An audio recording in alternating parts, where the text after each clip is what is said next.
Hello students. Last class में हमने पादपों में आकारिकीय विविधता चैप्टर स्टार्ट किया था। उसके अंदर हमने पादपों में विविध प्रकार के जो आकारिकीय विविधता यानी कि क्या क्या बॉडी पार्ट्स पाए जाते हैं, कहाँ कहाँ पाए जाते हैं, वो सारे देखे थे। पादपों की संरचना देखी थी। आज हम करने जा रहे हैं मृदा की प्रकृति व जल की आवश्यकता के अनुसार। हमने इस पॉइंट का कल एक फर्स्ट पॉइंट कर लिया था जो कि थे अम्लोद्भिद पादप, यानी कि जो अम्लीय प्रकार की मृदा में पाए जाने वाले पादप होते हैं वो अम्लोद्भिद पादप कहलाते हैं। यहाँ तक हमने कंप्लीट कर लिया था। नेक्स्ट हम देखते हैं लवणोद्भिद। जैसे कि हमें नाम से ही शो हो रहा है लवणोद्भिद, अम्लोद्भिद, बालकोद्भिद, तो हमें पता है कि लवणोद्भिद यानी कि जो लवणीय मृदा या लवणीय जल में पाए जाने वाले पादप होते हैं वो लवणोद्भिद कहलाते हैं। अब लवणीय जल हमें मालूम है कि या तो वो समुद्री जल होता है, लवणीय से मतलब है लवणीय जल यानी कि जिसके अंदर नमक की मात्रा उपस्थित हो। अब हम ये सब बात जानते हैं कि जो समुद्री जल होता है वो खारा होता है, लवणीय जल होता है उसके अंदर ऑलरेडी नमक की मात्रा प्रेजेंट होती है। तो इस प्रकार की जो जल में वनस्पति पाई जाती है, पादप पाए जाते हैं, वो लवणोद्भिद पादप कहलाते हैं।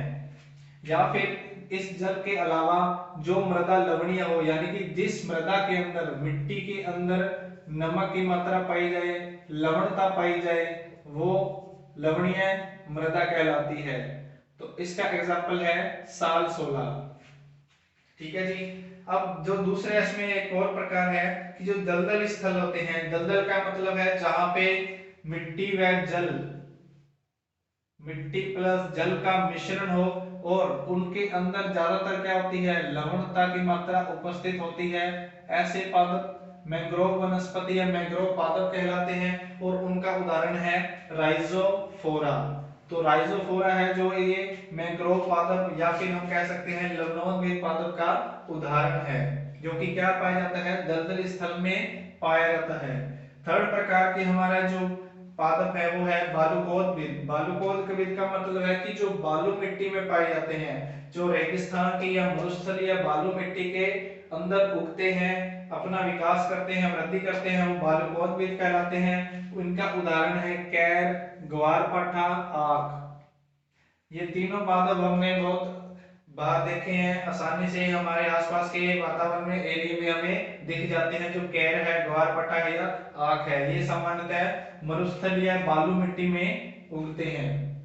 नेक्स्ट हम बात करते हैं शैलोद्भिद। शैलोद्भिद मिलकर बना है शैल प्लस उद्भिद। अब शैल हमें पता है, शैल होती है चट्टान, यानी कि जो पादप या जो वनस्पति चट्टानों के ऊपर या पहाड़ों के ऊपर उगती है वो शैलोद्भिद कहलाती है, यानी कि पथरीली भूमि प्लस चट्टानों पर पाए जाने वाले पादप। तो इनका उदाहरण रहेगा थोर, बार्लेरिया, जो दोनों है ये क्या है, शैलोद्भिद पादप का उदाहरण है। नेक्स्ट हम देखते हैं शीतोद्भिद। शीत का मतलब है ठंड, यानी कि ठंडे प्रदेशों में पाए जाने वाले पादप शीतोद्भिद पादप कहलाते हैं। अब शीत कहाँ पड़ती है, जहां पे हम देखते हैं पहाड़ी एरिया होते हैं। अगर हम हिमालय पर्वत की बात करें, हिमाचल प्रदेश इस तरफ की बात करें, तो वहां पे क्या पाए जाते हैं, शीतोद्भिद पादप पाए जाते हैं, जिनके ऊपर जो पहाड़ होते हैं वो बर्फ से, हिमच्छादित मतलब बर्फ से ढके हुए पहाड़ पाए जाते हैं, उन पर ये वनस्पतियां उगती हैं। या फिर टुंड्रा जैसे ठंडे स्थान, वहां स्थान, ऐसे स्थान जहां पे बहुत ज्यादा ठंड रहती है, वर्ष भर ठंड रहती है, तो इनका उदाहरण रहेगा सीडम पादप। तो ये कहलाते हैं शीतोद्भिद। अब जो लास्ट है हमारा, जो हमने मृदा की प्रकृति और जल की आवश्यकता के आधार पर या आवश्यकता के अनुसार हमने पादपों का वर्गीकरण किया है, तो उसके अंदर जो लास्ट हमारा वर्गीकृत पादप है वो है अधिपादप। अधिपादप क्या होते हैं, ये दूसरे पादपों के ऊपर रहते हैं, यानी कि परजीवी के रूप में रहते हैं, लेकिन वो उनसे ना पोषण प्राप्त करते हैं ना उनसे कोई खनिज लवण प्राप्त करते हैं। इस कारण उन्हें परजीवी नहीं कहा जाता, पोषण प्राप्त नहीं करते, वो अपना भोजन स्वयं बनाते हैं, इसलिए वो स्वपोषी होते हैं।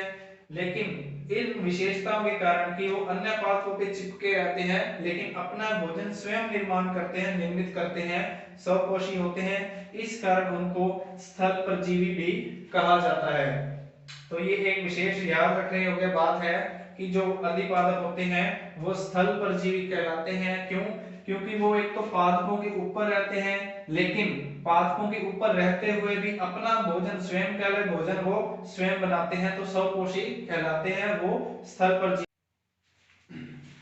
अब हमारा जो नेक्स्ट है पादप है वो है परजीवी। परजीवी का मतलब हम सबको पता है कि जो दूसरे पर निर्भर रहता है, दूसरे जीव पर निर्भर रहता है अपने भोजन की प्राप्ति के लिए।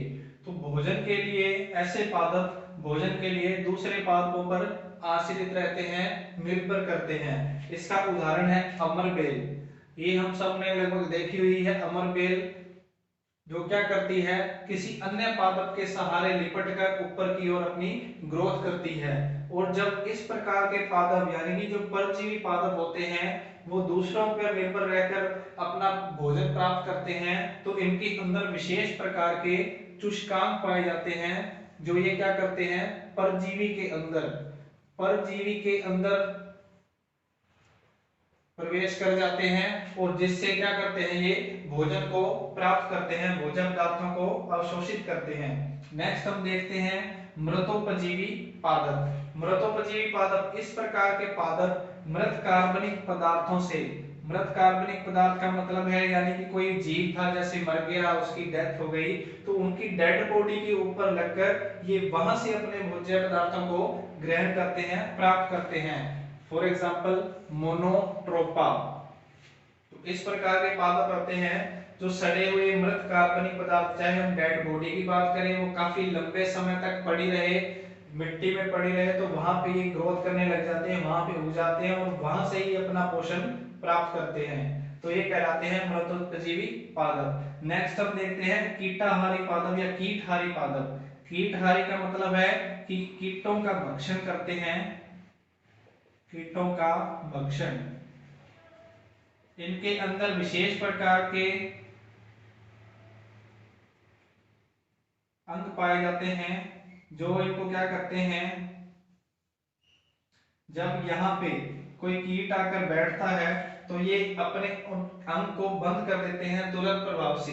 तो जिससे क्या होता है, उस कीट को बीच में ही दबा दिया जाता है, उसको नष्ट कर दिया जाता है और वो क्या करते हैं, उनका पाचन कर देते हैं। और ऐसे पादप होते हैं ये कहाँ पाए जाते हैं, जहां पर नाइट्रोजन की कमी हो, उस प्रकार की मृदा में ये पाए जाते हैं। नाइट्रोजन की कमी वाली मृदा में पाए जाते हैं। फिर बात करें, इनके अंदर विशेष रूपांतरित अंग पाए जाते हैं जो क्या करते हैं, कीटों का भक्षण काम यानी कि उनको अंदर अपने अंदर पकड़ने का काम करते हैं और फिर आगे पचा देते हैं। तो इनका उदाहरण है यूट्रिकुलेरिया और गडपरण। तो ये हमारे मृदा की प्रकृति व जल की आवश्यकता के अनुसार पादप हो गए।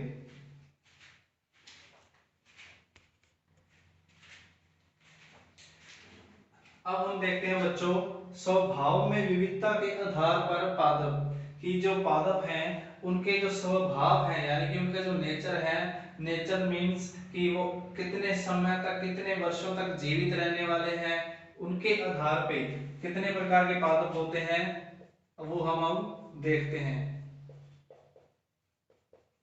स्वभाव में विविधता के आधार पर तो सबसे पहले हम देखते हैं अल्पजीवी पादप। हम सब जानते हैं अल्पजीवी का मतलब होता है बहुत कम समय तक जीवित रहने वाले पादप। बीज से बीज तक यानी कि जब बीज अंकुरित होता है और वापस बीज की जो अवस्था आती है, तो यानी कि जब बीज के बनने से लेकर और उसी बीज द्वारा जो पादप बनता है और उस पादप के द्वारा यानी कि ये जो बीज है इसके अंकुरण से पादप बना और इस पादप के द्वारा वापस बीज बना, तो इतनी ही अवस्था के अंदर इन पादपों का जो जीवन चक्र है, जीवन काल है, वो पूर्ण हो जाता है। और इन सभी प्रोसीजर में, इन सभी अवस्थाओं में केवल 4 से लेकर 6 हफ्तों का समय लगता है। लगभग 40 से 45 दिन की हम कह सकते हैं कि इनके अंदर जीवन चक्र इनका पूर्ण हो जाता है।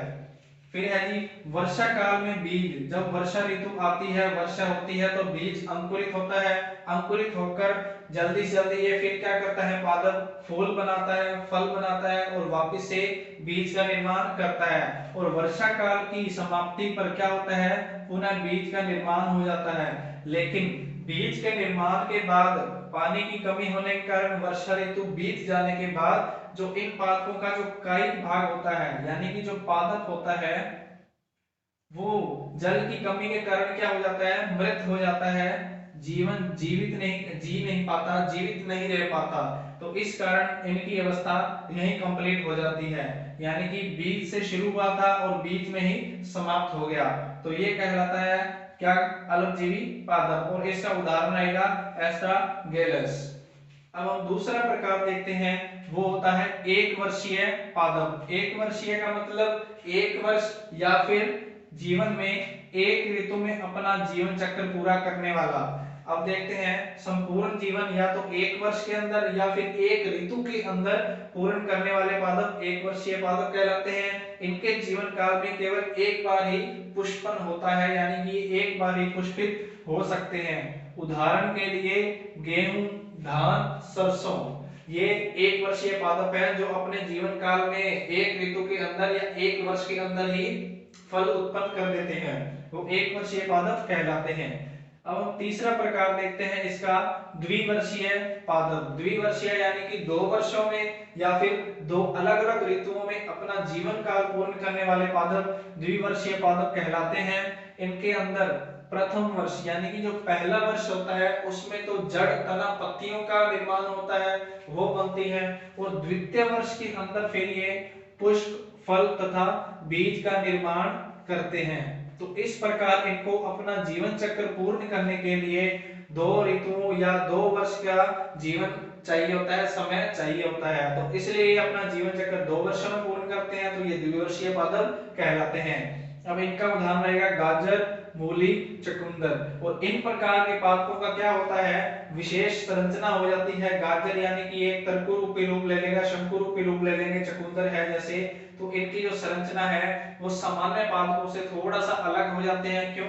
क्योंकि ये जो पादप होते हैं इनके अंदर भोज्य पदार्थ संचित हो जाता है जो खाने के काम आता है, इस कारण इनकी संरचना सामान्य पादपों से अलग हो जाती है। अब हम देखते हैं बहुवर्षीय पादप। बहुवर्षीय यानी कि 2 या 2 से अधिक वर्ष तक रहकर अपना जीवन चक्र पूर्ण करने वाले पादप बहुवर्षीय पादप कहलाते हैं। इनके अंदर क्या होता है, बीज बनने के बाद भी ये जीवित रहते हैं, समाप्त नहीं होते। जैसे हम यहाँ पे हमने देखा कि यहाँ पे बीज बना, समाप्त हो गया, यहाँ पे इन्होंने फसल दी, समाप्त हो गया, इनका जीवन काल कंप्लीट हो गया। लेकिन इनके अंदर बहुवर्षीय पादपों के अंदर ऐसा नहीं होता। ये बीज बनने के बाद भी लगातार जीवित रहते हैं, कई वर्षों तक जीवित रह सकते हैं और लगातार ऋतु के अनुसार यानी कि अपने मौसम के अनुसार, ऋतु के अनुसार ये फल भी देते हैं, इनके अंदर पुष्प भी बनते हैं और बीज भी बनते हैं। ये लंबे समय तक जीवित रहते हैं। इनका उदाहरण रहेगा सबसे बेस्ट बरगद। जो बरगद का पेड़ है लंबे समय तक जीवित रहते हैं। अब हम देखते हैं बहुवर्षीय पादप है, वो फलों के आधार पर यानी कि वो अपने जीवन काल में कितने बार फल देते हैं, फूल देते हैं, उनके आधार पर भी इनको 2 भागों में बांटा गया है। तो पहला प्रकार है बहुकृत फली, दूसरा प्रकार है सकृत फली। जो बहुकृत फली है इसके अंदर जीवन काल में अनेक वर्षों तक फल प्रदान करते हैं, और ये सकृत फली है, ये केवल अपने जीवन चक्र में चाहे वो कितने भी वर्ष जिए लेकिन अपने जीवन चक्र में केवल एक बार ही फल, फूल और बीज बनाते हैं। तो ये हुआ बहुकृत फली और सकृत फली। तो इस प्रकार ये स्वभाव में विविधता के आधार पर भी पादपों का वर्गीकरण हो गया। वापिस से देखते हैं, रिवाइज करते हैं इसको। अल्पजीवी पादप, एक वर्षीय पादप, द्विवर्षीय पादप और बहुवर्षीय पादप। तो अल्पवर्षीय यानी अल्पजीवी, अल्पजीवी का मतलब होता है बहुत कम समय के लिए जीवित रहना। इसमें बीज से लेकर बीज तक 4 से 6 महीनों के अंदर इनका जो जीवन काल है वो कंप्लीट हो जाता है। दूसरा है एक वर्षीय पादप। एक वर्षीय में संपूर्ण जीवन काल है वो या तो एक वर्ष के अंदर या फिर एक ऋतु के अंदर ही संपूर्ण हो जाता है। इनका उदाहरण है धान, गेहूं, सरसों। द्विवर्षीय में इनको अपने जीवन चक्र को पूरा करने के लिए 2 वर्ष का समय चाहिए होता है या 2 ऋतुएं चाहिए होती हैं जिसके अंदर ये अपना जीवन काल पूर्ण कर सकें। पहले वर्ष के अंदर या पहले ऋतु के अंदर ये जड़, तना, पत्तियों का निर्माण करते हैं और दूसरी ऋतु या दूसरे वर्ष के अंदर ये पुष्प, फल तथा बीज का निर्माण करते हैं। उदाहरण के लिए गाजर हो जाएगा, मूली हो जाएगा, चुकंदर हो जाएगा। उसके बाद अंतिम पार्ट है जो इनका बहुवर्षीय पादप। जो पादप दो या दो से अधिक वर्ष में अपना जीवन चक्र पूर्ण करते हैं, ऐसे पादप बहुवर्षीय पादप कहलाते हैं।